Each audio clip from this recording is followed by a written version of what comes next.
The mitzvah of shofar is paradigmatic for all mitzvot in the Torah. On one hand, it is communal and is shared by all as we stand in our congregations, but at the same time, it is personal to each one of us as we attach our own prayers, aspirations, our own inspiration, our souls and thoughts and prayers as the sound of the shofar travel to the heavens above. The beauty of the mitzvah of the shofar is not the sounds itself, but is the associations that we attach to it. It has historic meaning for all of us to connect to, and it has personal meaning as we attach ourselves to the sounds of the shofar. Every mitzvah in the Torah has the same type of duality. Lighting candles for Shabbat is shared by all Jewish households and follow the same ritual and the same script. Yet each home will interpret the importance and significance and centrality of lighting the candles in its own way. The calm of the house, the peace of the family, the light and the glow in the eyes of the children, the prayer of a mom who's standing by the glow of the fire.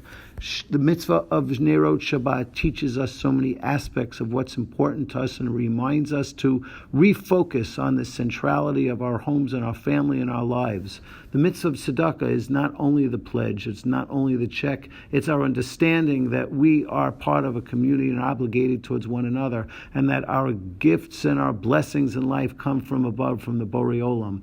All mitzvot, all ideas have to be identified. Symbols alone have little meaning. The Jewish people made that mistake when they stood at the bottom of Har Sinai, when they understood that Moshe Rabbeinu was not to reappear. They created a symbol which became their actual service to God.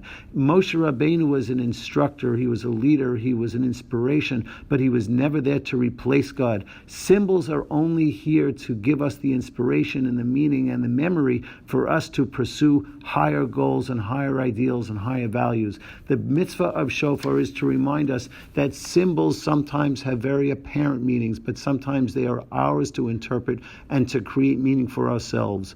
This concept is very significant when it comes to Jewish education. On one hand, we are all part of the community and expected to follow the same obligations and meet the same goals that are set for all the people all at once. But at the same time, each one of us has to find our own path to the worship of God, our own expression, our own appreciation for what it is to be part of the Jewish community, to understand that we are links in the chain, and to pass that message and that tradition over to children.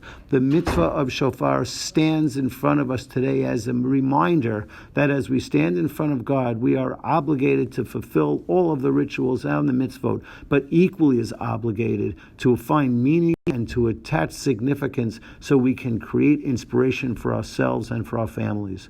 I wish you all a Shanah Tovah.